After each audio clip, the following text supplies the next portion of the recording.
So this is a great experience for me to be here and to listen to the people who've been talking. I graduated in 1991. So that would have made me about, I think I was about 10 when I started the program. Things were a little bit different, I think. And I started trying to figure out the differences as I was preparing for this presentation today. So I actually dug up a picture of my entire cohort. Yeah. Taken at the PAS building right outside. You may recognize it. This is it. It's hard to get us all together. So, of course, that's me. In the middle is Alan Wadley, and then Jeff Moyer, who I just noticed is on your alumni page. He looks, you might not recognize him. He doesn't have the beard anymore, and he's probably not wearing a watch. Everybody wore watches back then. So I was trying to imagine what's the difference between my experience and this experience and the students who are here today. And one thing I thought of was something we had in the library that was very exciting. We had this station, and I'd never seen this before.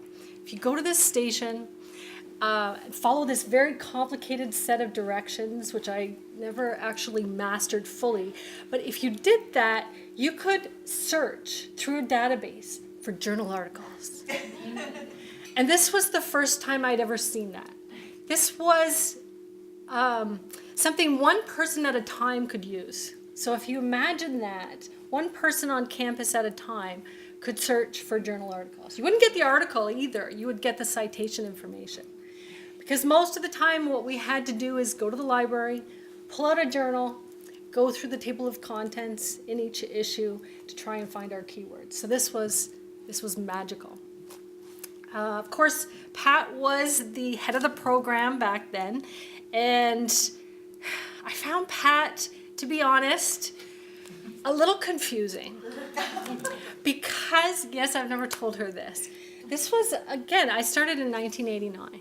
In 1989, women in leadership, not all of them, but there was a trend. What they tried to do is pretend they were men. They tried to act really aggressive. They tried to be tall, and they tried to have padded shoulders and be very forceful. Because this was how you were accepted as a leader.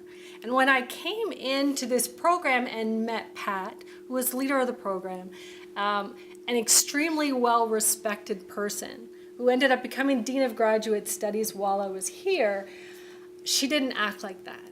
In fact, she was exceptionally nice and approachable and somebody you could talk to. She never let any students get away with anything, but she was still really kind to people. And this taught me one of the most important lessons of my MASC, which was you can be yourself and still be a leader and still do well in business. And so I took that away because that was actually the first time I ever saw that actually happen.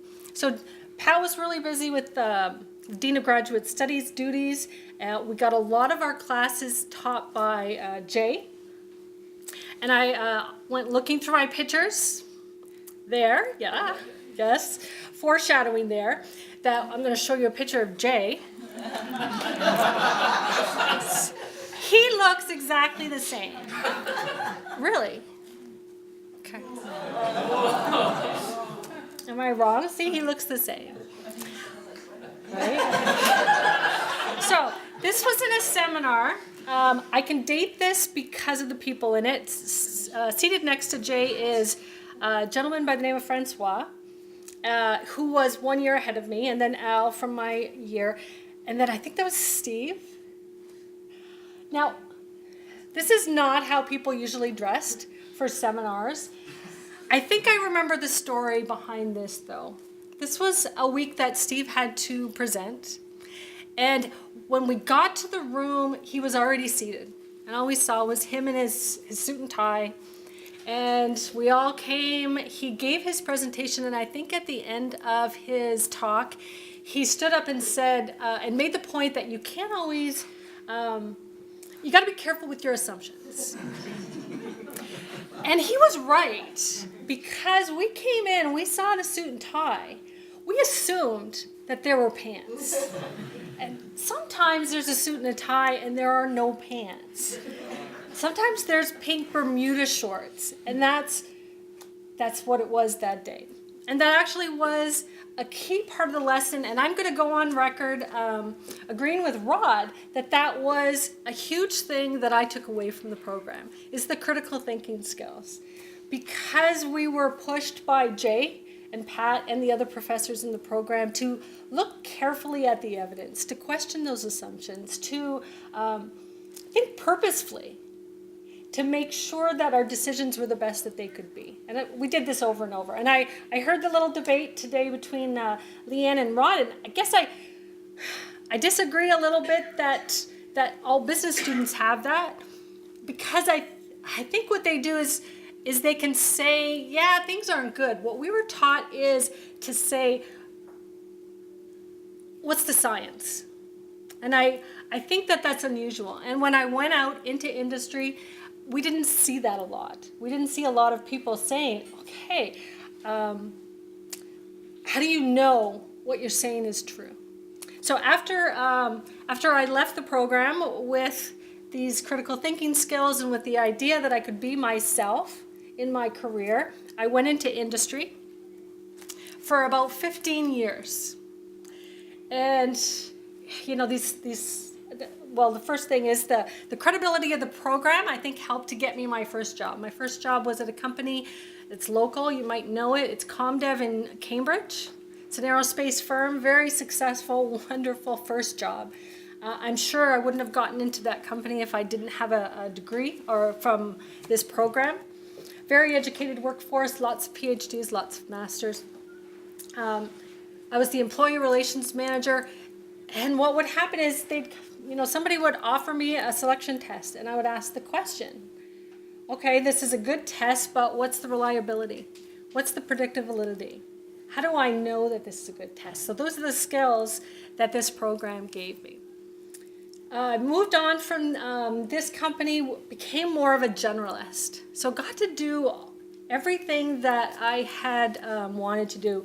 Hired lots of people, fired lots of people. Well, I didn't really want to do that, but part of the job, health and safety, training and development, benefit programs, reorganizations, lots of employee relations stuff, recognition. Everything that I had read about, I got to do. So that was amazing. Then one day things changed because somebody asked me if I wanted to teach a class at a business school. I ended up saying yes, and when I went in and taught this class, I ended up looking around and saying, oh my gosh, I forgot what it's like in a school. I have always liked school. When I was in the program, I couldn't wait to get out and use my skills. I did not want to stay for a PhD at all. But now I was back in school teaching this class, and I thought, oh my gosh, this is wonderful. I really like this environment. They're talking about ideas. They're thinking. They're getting people ready and prepared for a career in business. I like this. So I asked, how do I do this full-time? I mean, you can do it part-time. If you have a master's degree, you can get a job teaching at a business school for sure. They said, if you really, really want to do this all the way, you need to get a PhD. That's a big decision, right? I was not young anymore. I had a family. I had a husband who kind of liked where he was. But it wasn't actually a hard decision to make, because I went into IO because I really firmly believe in the value of work. Work affects the quality of our lives so much. And I knew that I needed to live that and actually make sure that I was doing something in my career that engaged me. And I had already done most of or almost everything I wanted to do. This was a new way to stay in my career and do it in a different way and add value in a different way. So had to have that awkward email to Pat and Jay saying, I don't know if you remember me, but I was there a couple of decades ago.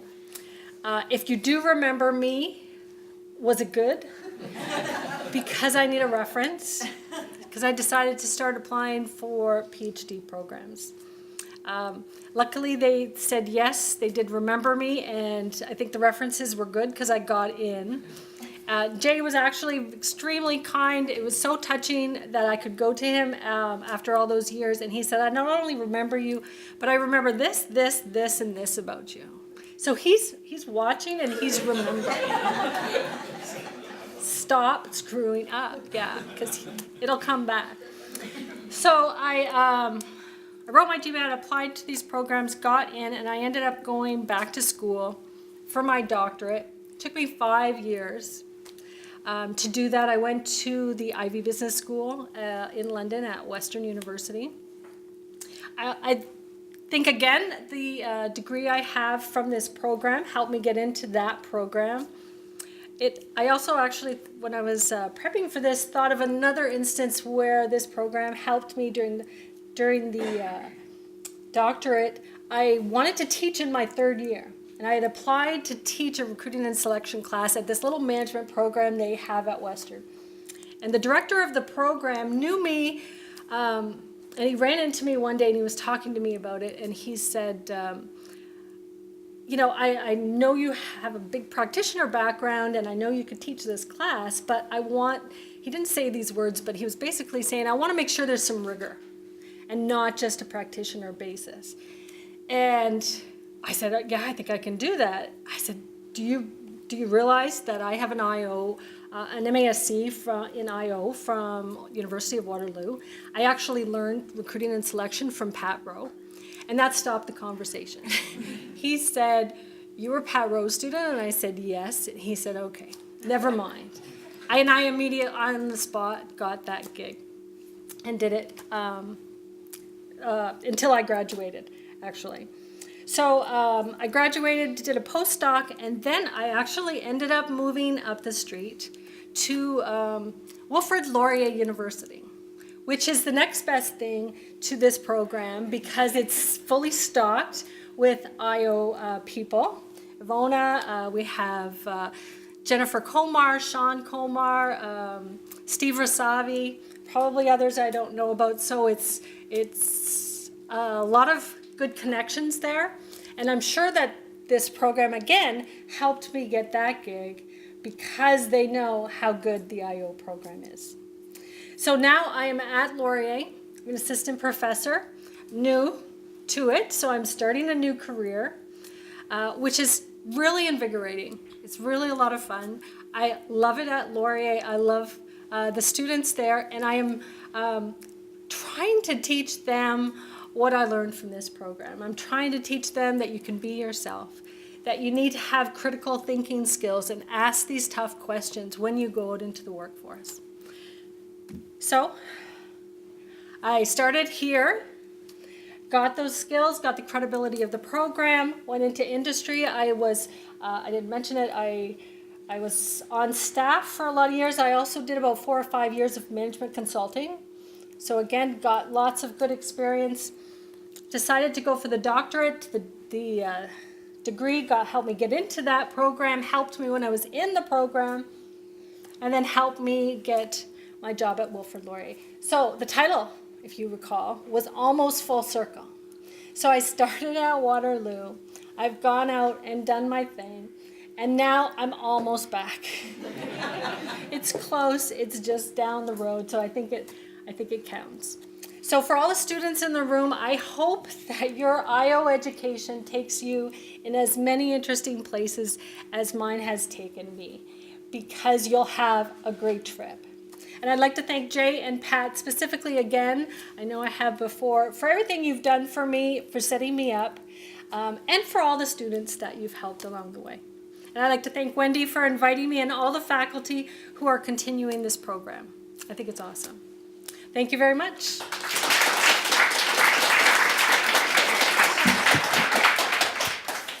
Do we have any questions?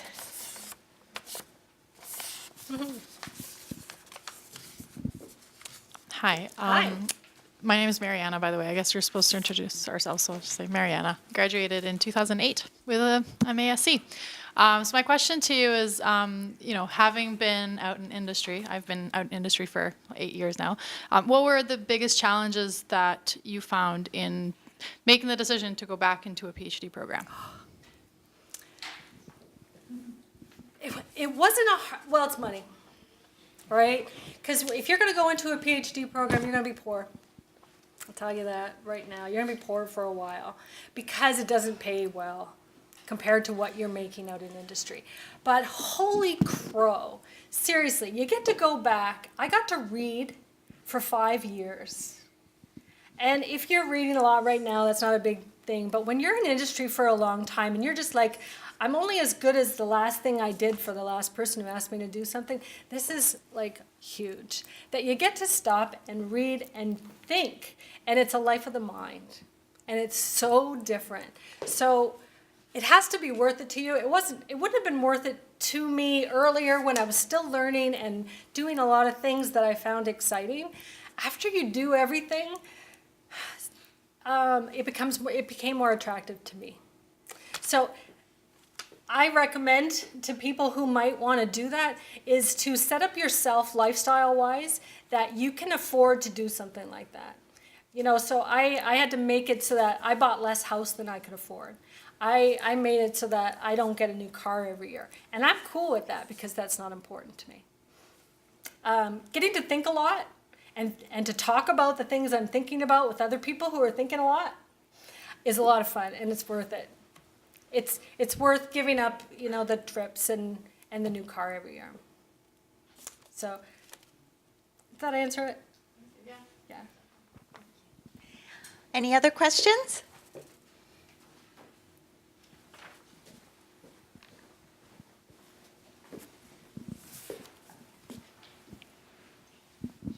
Hi, I'm Midori. Hi. I'm in the, PhD program. First year. I remember you from first the year. start, yeah. So I was just wondering, since you were in industry, do you still keep connections and do you try to bridge the gap between the researchers or the gap between practitioners and scientists? A little bit. I wish I was better at it. That's a good question. I have stayed connected with some people I know. I've gone back. I actually went back to ComDev, for example, and collected data from them because you always need people for data collection. But I think it's important to do. I'm also, a big thing that I do also is I love writing cases.